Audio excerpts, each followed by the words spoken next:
You're listening to Civic Media. You can tune into any of our live shows on any radio station across the state with the Civic Media app. Find us in your phone's app store and listen anytime, anywhere. Good morning. Welcome to Matt Nair on Air. Jane Matt Nair, Greg Bach, Calvin Butenhoff. Coming to you live from our home at Radio Park in Racine. You can always join us. Call or text. The number is the same, 855-752-4842. You can leave a comment as well if you're watching on the live stream on Facebook, YouTube, and what used to be Twitter. Coming up after the 10:30 news, J.R. Radcliffe, Journal Sentinel sports guru, will be joining us to talk all things sports, including, I believe, Game 3 will come up. Yeah. It's happening tonight. We're not. I know you're very fraught with angst. No, I'm just sick to my stomach all the time. I can't enjoy the things in life. Like here, sitting talking with you, the TV shows I love, all of the supportive comments on the live stream of everyone who watches, who loves us. I can't enjoy anything, Jane. I just want to win. That's all we want. So we're going to talk to J.R. Radcliffe after the 10:30 news. Stay tuned for that. We'll wrap up the show as we always do with This Shouldn't Be a Thing. Today it is the Frog in My Throat edition. It's pretty literal. You're going to want to stick around for that. We talked about this yesterday, and seeing some of the reactions from members of the right, I think it's worth revisiting. Saturday, No Kings rallies are set for all across the country. No Kings, a.k.a. pro-democracy. Hate America. Well, yeah, according to some. Yeah. We have a little compilation of Republicans responding to Saturday's planned No Kings rally. Calvin, let's play that little clip, please. This No Kings rally this weekend, that's the blue hair anthropomorphic, experiment that's going to happen up here in Washington, D.C. I encourage you to watch. We call it the Hate America rally that'll happen Saturday. Let's see who shows up for that. Yeah. I bet you see pro-Hamas supporters. I bet you see Antifa types. I bet you see the Marxists in full display, the people who don't want to stand and defend the foundational truths of this republic. This crazy No Kings rally this weekend, which is going to be the farthest left, the hardest core, the most unhinged in the Democratic Party, which is, a big title. And, no kings equal no paychecks. No kings equal no paychecks. Clearly, the Democrat Party of today is not your grandfather's Democrat Party. Democrats. They care about one thing and one thing only. Appeasing the radical pro-terrorist wing of their party. The same crowd planning to protest at their I Hate America rally this weekend. Well, one of the things that I hope Cash Patel and Pam Bondi are looking into is, the funding of these groups. Who pays for the buses to bus a lot of these folks in? Who pays for the trucks that have riot gear that they hand out to the peaceful protesters? Again, I hope they are peaceful here, the No Kings protest or whatever. But again, it's absurd. They're handing out riot gear to unicorns? Yeah. I must have missed that coverage from Portland. It's day 15, folks, of the government shutdown, and all of those leaders are getting paid to do nothing. There's nothing happening. Except go on Fox. They can go on Fox, they can go on OAN, Newsmax, go on CNN, wherever they want to go. They're going there. They're talking about this thing happening on Saturday, which happened earlier. It happened this year, in June. It was a world countrywide No Kings marches. Yep. In June across the country, which were all peaceful, if I remember correctly. Yeah. Yeah. Not playing with their narrative. Well, I mean, they don't like it. I mean, they talk about these individuals not being for the fundamental hallmarks of America and whatever they will want to say, but they don't. They're just scared, and they're scared of people exercising their rights given to them by the Constitution to assemble in peace, to voice their opinion, and to speak their mind, because these are people in power who are doing the worst things to this country. If you're planning to go to a No Kings rally on Saturday, we would love to hear from you at 855-752-4842. Really want to know if you got your check yet. Yeah. From George Soros, because I guess it's all about following the money. Ted Cruz on Fox said, follow the money. You look at the No Kings rally, there's considerable evidence that George Soros is behind funding these rallies, which may well turn into riots. And that is what they want. I mean, that is... Can you get another thing? At least just start here. Pick a different person. Mark Cuban. I don't care. But this George Soros nonsense of do you know how much he'd have to pay to make this happen? He is a billionaire. Yes, he is. And he probably could afford it. But so far, we've said it before, we've never once seen a George Soros check or even someone like popping a 20 in front of the camera. Here's my money from a George Soros protest. It's never happened. And by the way, live streamer, Congress gets paid during a shutdown. Article 1, Section 6 says that. And the 27th Amendment confirms it. Congress makes their money during a shutdown. So stop it with the ridiculousness. But really, when it comes down to it, and I'm going to do, Jane, I'm going to throw it back to you for a moment because I want to do some calculations. 855-752-4842. Are you planning on going to a No Kings rally on Saturday? Which terrorist organization are you with? And just curious. Jack from Merrimack is on the line. Good morning, Jack. Thank you for joining us. Thank you. I'll be in Sauk City and demonstrating on the bridge on Saturday, along with several hundred people because they were the last time. And yes, we are Antifa. Of course, we have no charter. We have no group meetings. We have no membership list. Yep. We have no membership card. Right. We have no headquarters building. We aren't organized by anybody. We might be Democrats, Republicans, independents, but we're united in this to point out and resist fascist authoritarianism, just as our fathers and grandfathers were united in that way. And many of those people died fighting and resisting fascism. Yes. What are these people afraid of? Well said, Jack. Oh, that's really well said, Jack. And you know, I don't know if you caught this, Jack, but I believe it was last week. Attorney General Pam Bondi said that they had arrested the girlfriend of the head of Antifa. She said that out loud. We arrested the girlfriend of the head of Antifa. Antifa stands for anti-fascist. Yeah, when you're against Antifa, what does that say about you? 855. Thank you, Jack. Really appreciate it. 855-752-4842. Are you going to a No Kings rally on Saturday? We would love to hear from you. Troy from Mount Horeb is on the line. Good morning, Troy. Thanks for joining us. Good morning. I am the head of Antifa. You are? Yes, and I think my wife turned in my girlfriend. So dang. Oh, you're in trouble now, Troy. Ooh. It's not the first time I've been in trouble. I plan on going to Boston. I've got my Who Would Jesus Support sign and my flag, and I'll be carrying both, and I can't wait to join the protesters up there. Appreciate it, Troy. Thank you so much.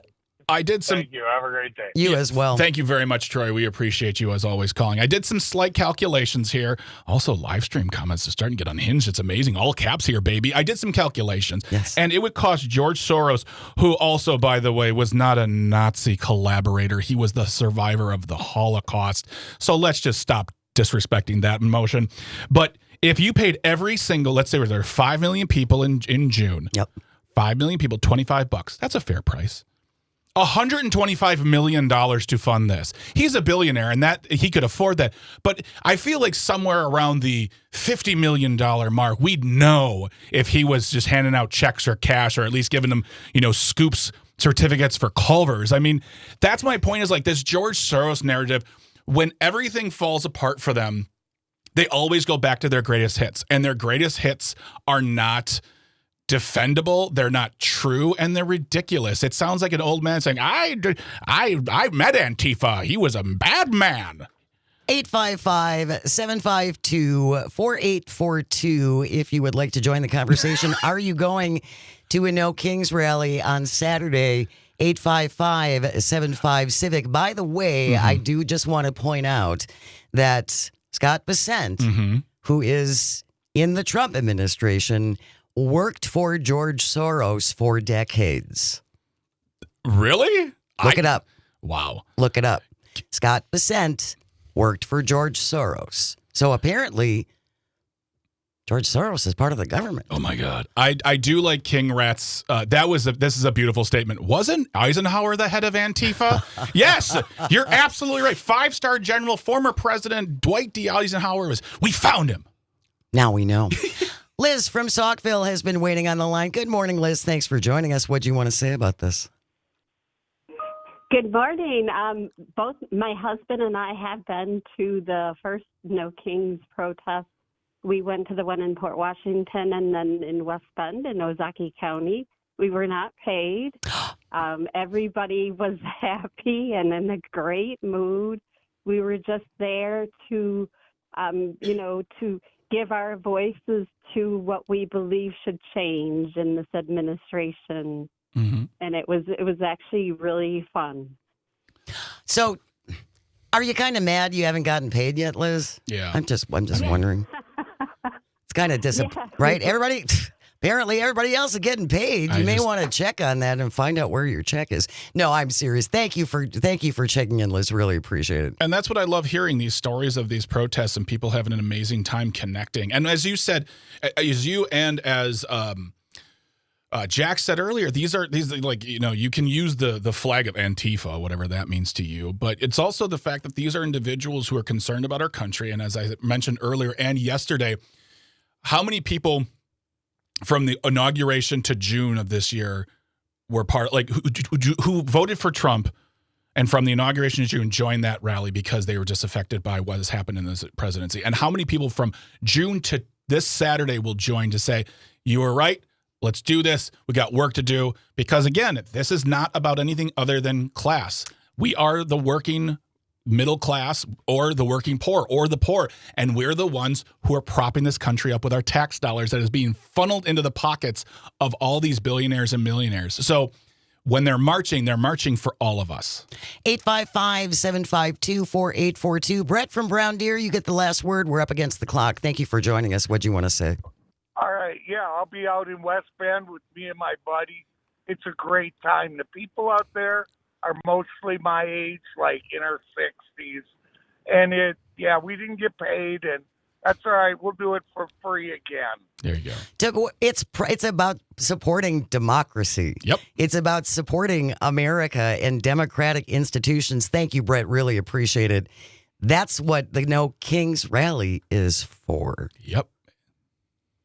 By the way, on one serious note, we're going to end with this. All joking aside, I'm worried that crazies that watch Fox will bring a gun to a rally in defense of democracy. You see anybody acting out on Saturday, do something about it. Say something. Say something right away. Stay close. You are listening to Matt Nair on Air. We are the vast, statewide, countrywide. You can pick us up in the Philippines on the Civic Media Radio Network. We'll be right back. You're listening to Civic Media. Stay up to date on the latest news and information for your local community and Wisconsin by signing up for our free email newsletter. Visit civicmedia.us/email to get started.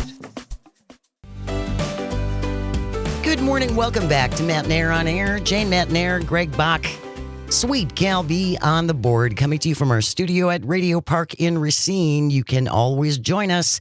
Call or text at 855-752-4842. Leave a comment if you're watching on the live stream on Facebook, YouTube, and what used to be Twitter. Coming up in just a few, J.R. Radcliffe, Milwaukee Journal sports guru, will join us to talk all things sports, including about Game 3 tonight, Brewers at the Dodgers. Also a reminder for the Maggie Dawn show today. Liam Kent, founder and Blue Anchor Project, national partner of No Kings Day, is going to be joining her in the 5 o'clock hour on keeping protesters safe this weekend and what to expect at the No Kings rallies that are set for this Saturday. So join Maggie later on this afternoon in the 5 o'clock hour. We did have a couple other texts came in that I wanted to share with you. Carmela in Milwaukee, Jane and Greg. Milwaukee Journal Sentinel has an article too about what to expect for Saturday. The 100 plus organizing groups for the protest include the ACLU, the American Federation of Teachers, the Human Rights Campaign, and others. No Kings leaders said Saturday's protest will be peaceful and nonviolent. Local organizers all undergoing security and de-escalation training. Carmela also says now she's going to go find a frog costume and bubbles and flowers. I'll look for you, Carmela, in the frog costume. Look for me in the unicorn. There you go. I'm going to go buy that this afternoon. I can't wait to see that costume and the sign. By the way, if you're going to be at a No Kings rally, please send in photos. We would love to see them, especially if you live in smaller communities. Yeah. We'd love to see what kind of turnout you get. And that's an important time. Saturday is a very important time for people who feel like they live in a red wave of everything, to find out there are people out there who agree with you on things, feel the same way you do about democracy, and willing to work together. And I love hearing those stories. I especially love hearing the stories of small towns having good turnouts and people being really excited to see all the community there. No Kings is about pro-democracy. That's what it's about. Yeah, really. That feels pretty simple, Jane. Not that feels complicated. Pretty simple. Okay. In the time that we have left before we go to the bottom of the hour news, this is a story, too, that we haven't had a chance to get to. Reporters leave Pentagon en masse after refusing to sign on to new rules. Pete Hegseth and the Department of Defense essentially wanted reporters to be stenographers. Yes. And you can only print things that we give you. And you can't investigate anything. And you can't report anything you didn't get from us. Yeah. And everybody refused to sign it, including Fox. And Newsmax. The only ones who signed. The only group or media outlet that signed is OAN, One American News. Yeah. Which is like, oh, cool, our high school paper stuck around to report things. Cool. More than 30 members of the Pentagon Press Corps walked out of the building before a deadline. Nancy Youssef, a staff writer for The Atlantic, a longtime Pentagon correspondent, said this is a sad day for people who support a free press. I'm incredibly honored to be part of a press corps that stuck together and is committed to protecting our First Amendment rights. Defense Department cited security concerns in putting forth these new regulations, including cutting media access to large parts of the Pentagon where they were previously allowed to circulate. I've seen different reports that say that Pete Hegseth just is so worried about people leaking about how incompetent he is one of the reasons this is happening. I mean, he doesn't really need the press to do it. I mean, the problem is, when it comes to leaks, he invites the press in. Let's look at his Signalgate thing that happened. He added a journalist to talk about top secret plans. That's all kind of disappeared, too. Of course it has. Right. And one of the things I saw when I watched the reporting was that they were afraid that news that is classified and unclassified will get out there. Well, if it's classified, the reporters aren't going to report it because there are consequences, both just reputation as well as legal. And national security. And as far as I know, there hasn't been a huge problem with that happening, leaking classified information in the past. So why all of a sudden now? I think it has more to do with the fact that he wants to protect the Hegseth Pentagon from all detractors. And honestly, kudos to Newsmax and Fox News. They could have easily laid down. I'm not surprised that Fox News walked out because They have their moments. We've seen their moments where you say, is someone going to get fired for saying this on their airwaves? Out loud. But Newsmax, that was very, very surprising. Well, haven't both Newsmax and Fox been fined millions and millions and millions of dollars for lying about voting machines? Yes. They both paid out. OAN is the only one who hasn't so far. Not yet. But I just find it interesting that the two outlets that already got spanked for essentially admitting they lied to their viewers, because that's what they did. Yeah. But they don't want to sign on. I guess integrity shows up in interesting spots. And this is just another example. When we talked about it, I believe early on Monday, George Stephanopoulos standing up to the vice president and just saying, we're done with the interview. And whether it was a heartbreak or not, it was still an abrupt ending. And it was basically in the face of lying. And these are how you make the first steps. And then did you see Trump's response? No. He wouldn't take a question from ABC because they were mean. They don't like me. Oh, yeah. He said they were mean. He said 90 to 94 to 95 to 97% of all the press are against me. That sounds like Hinge behavior. They were mean to JD, so he didn't have to take their questions. Alpha males, baby. Tough guys. They are tough.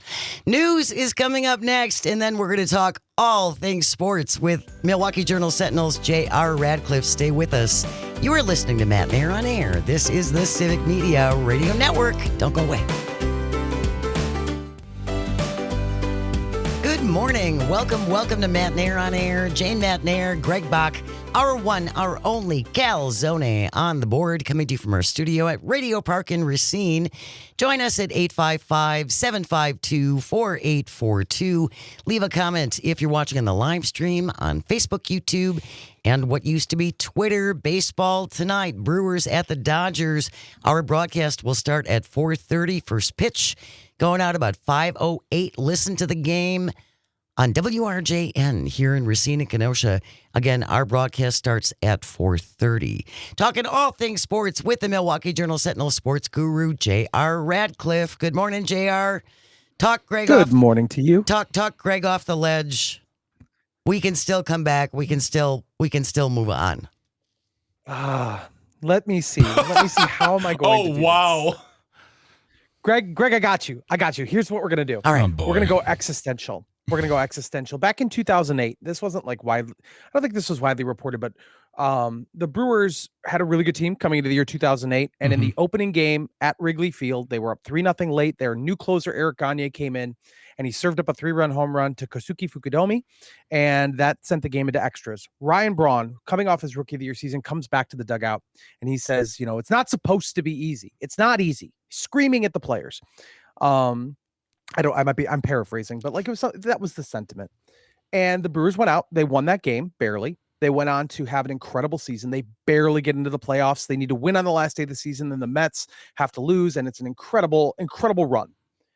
That has always stuck with me for some reason because I look back on that and I feel like that's something you can extrapolate to Wisconsin sports in general. When the Green Bay Packers went to the Super Bowl, they had to win their last 2 regular season games to even get into the playoffs. And then they had to go to Chicago to beat the Chicago Bears in the NFC Championship game. It was not supposed to be easy. It was not easy. They won the Super Bowl. When the Milwaukee Bucks, they lost their superstar Giannis in the Eastern Conference finals to an injury, and it looked real bad for him. And then they had to win that series without him. They went down 2-0 in the NBA Finals to Phoenix and came back to win the championship in 6 games. It was not supposed to be easy. The Badgers beat the undefeated Kentucky Wildcats in the national semifinal.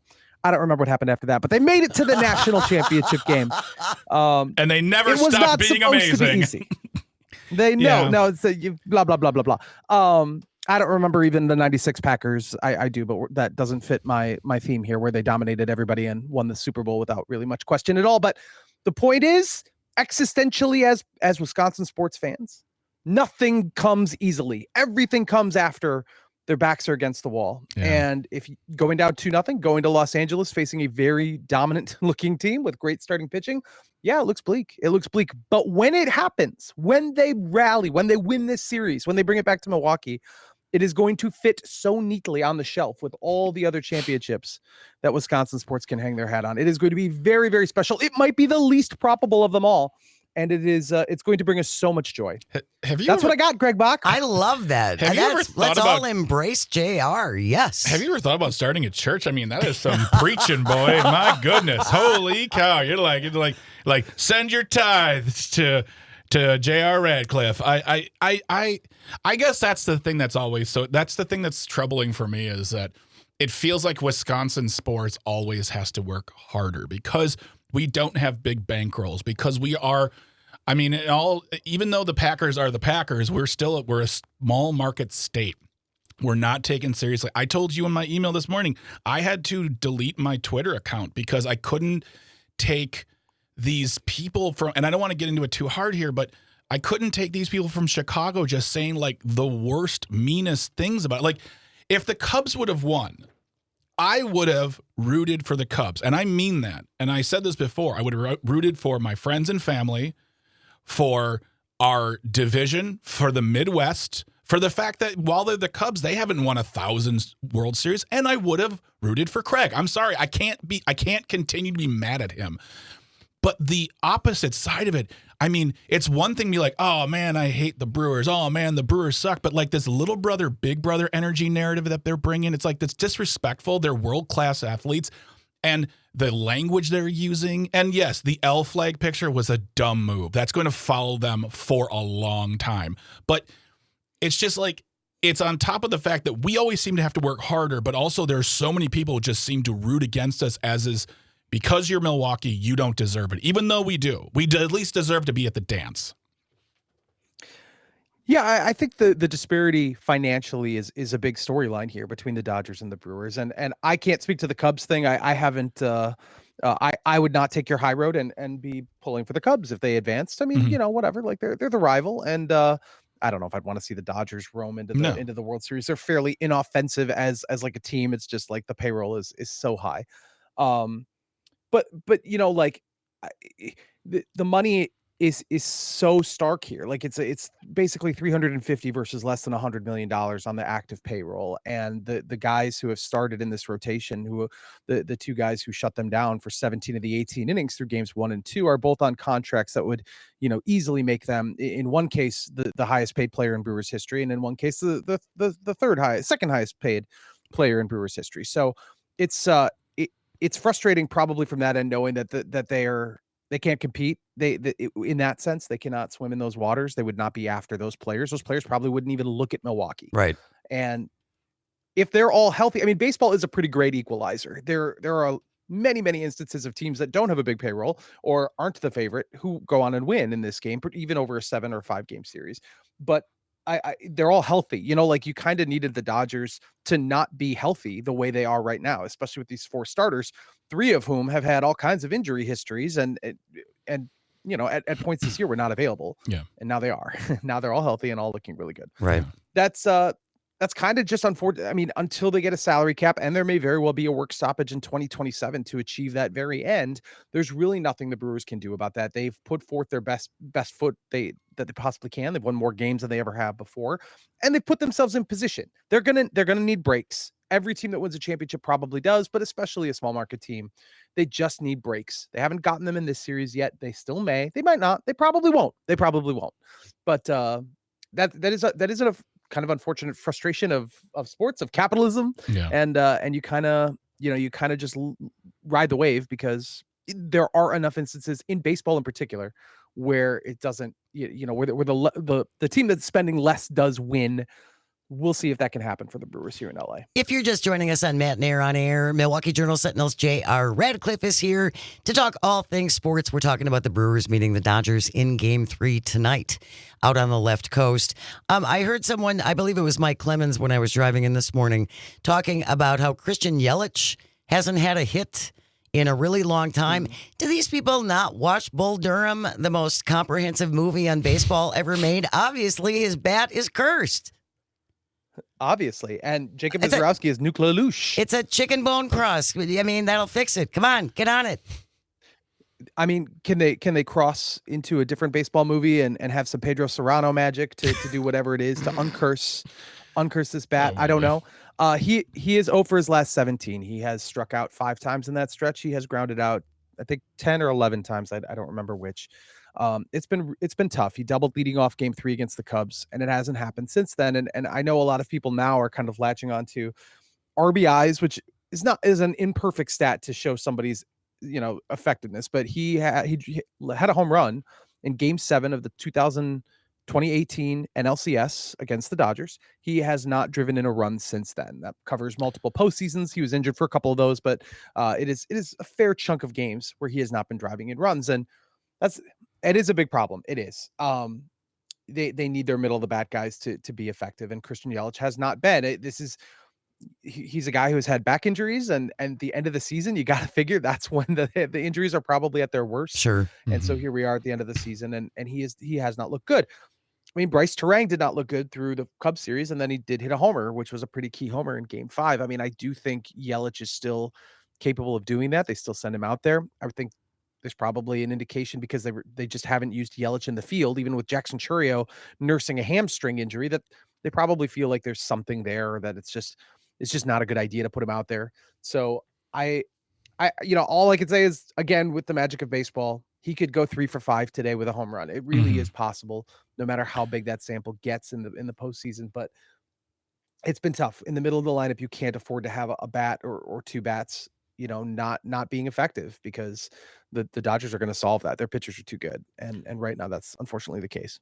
And I know we're talking about the here and now, and the playoffs are the playoffs, and we can break up stats however we want. But I will say this, that I feel like regardless of what happens in this series, this was definitely a good year for Christian Yelich. There was a lot of doubt. There was a lot of, as you said, injuries happening.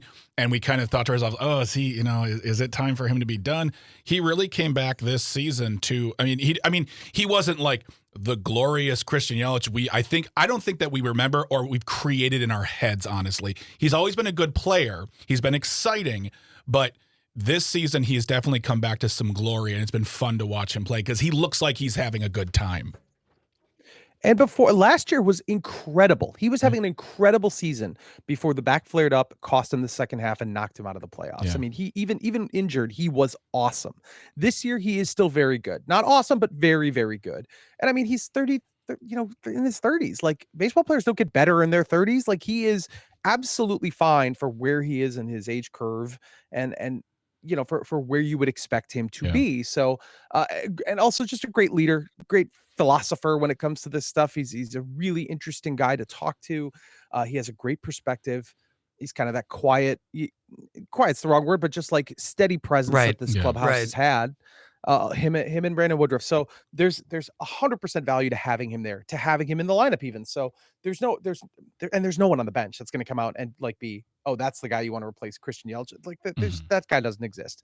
This team doesn't have that. So they just need him to get some hits. They need him to get some hits at some big spots. William Contreras as well has been good, but not great in this postseason. Like, they just need their big guys to come through for a couple big hits. And honestly, if that happens, all will be forgiven. All will be well. Yeah. We're talking about to J.R. Radcliffe from the Milwaukee Journal-Sentinel, all things sports. With the time we have left, J.R., Packers coming up against the Cardinals. How are you feeling about that matchup? Well, the Packers should feel good about it. There's, again, a situation where the quarterback might not play. Kyler Murray has been really banged up. He did not play last week. We'll see about this week, but it's not trending great for him. I mean, he's still pretty hurt. So it should be a win. I mean, a lot of these games should have been wins, the Browns and Cowboys games included. So we can't rule anything out. They don't seem to have right now that ability to just kind of pull away, or maybe it's even will, because they just don't seem to, want to really put the foot on the neck there when they have an advantage. But this is a game that they should win. They're good. There are not a lot of good teams. Paul Noonan, I'm sure, will tell you this. There's hardly any good teams in the NFL this year. There's a lot of stats that will show you that it's pretty bunched up this season. The Packers are near the top or at the top of the teams in the NFL. So going for 1-1, if they win this game, that's a really good record. There's no powerhouses this year, so that would be a really good spot to be in as they finally then kind of get into the part of the schedule where the teams get a little bit better. They've had a really nice stretch here. Real quickly, JR, how badly will the Badgers lose on Saturday? Oh, real badly. I'm going to say, you know what? I'm going to say it's only a 3-touchdown game, that they show up a little bit more than they normally would. Because why not? They got nothing to lose. Ohio State's not interested in this. So 3 touchdowns is all. Man, you want to talk about a program that's down bad? There's the one. Oh, boy. Oh, boy. Follow J.R. Radcliffe in the Milwaukee Journal-Sentinel. Thank you so much. We will see you in a couple of weeks. Stay close. When we come back, this shouldn't be a thing. Frog in the Throat edition. You are listening to Matt Nair on Air. This is the Civic Media Radio Network. You're listening to Civic Media. Find the latest news, information, and archives of all your favorite shows on the Civic Media website, civicmedia.us. Good morning. Welcome back to Matt Nair on Air. Jane Matt Nair, Greg Bach, Calvi Teeny on the board, coming to you from our studio at Radio Park in Racine. Join us at 855-752-4842. Leave a comment if you're watching on the live stream on Facebook, YouTube, and what used to be Twitter.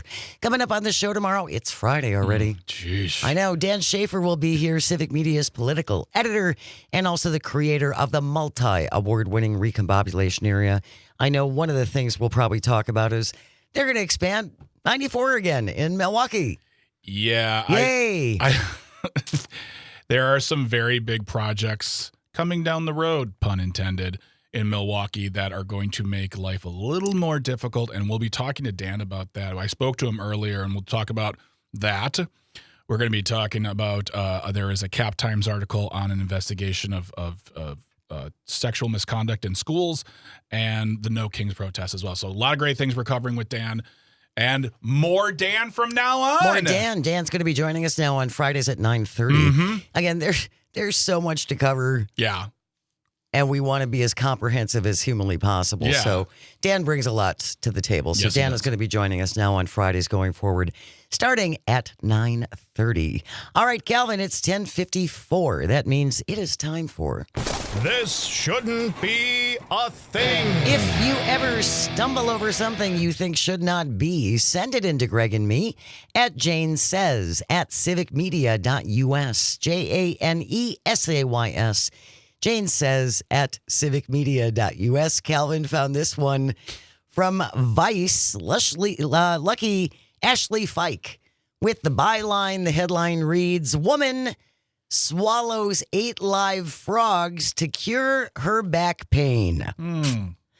An 82-year-old woman in Hangzhou, China, recently swallowed 8 live frogs to cure her back pain. This, not surprisingly, landed her in the hospital.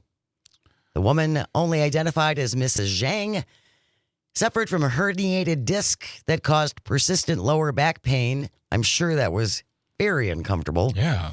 Instead, though, of reaching for painkillers, she turned to local folklore where they said eating live frogs will relieve muscle and joint aches.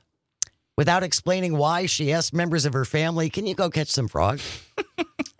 They assumed she was going to make frog legs. No, that wasn't it. She swallowed 3 live frogs one day, 5 the next day. Within days, she had a stomach ache so bad she could no longer walk. She was rushed to the hospital. Tests revealed she had a parasitic infection, a tapeworm. Oh, good Lord. Commonly found in amphibians and reptiles. Dr. Wu Zhongwen says, quote, "Something we can all live by. Swallowing live frogs damages the patient's digestive system and allows parasites to enter the body." She spent 2 weeks getting special treatment before finally being discharged. The doctor who treated her said he's seen it all.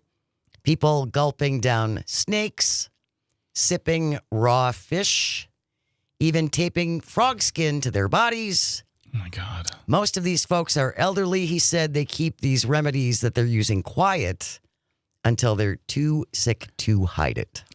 PJ on the live stream has a very interesting comment. He says, "Could have told her that was a bad idea." Oh, yeah, baby! Calvin, where is it? Yeah! Thank you. It's very weird. It's this just older folks relying on the traditional medicines. I wouldn't suggest it, endorse it, but I'm like, I get that. You're of a certain age, you may think this could.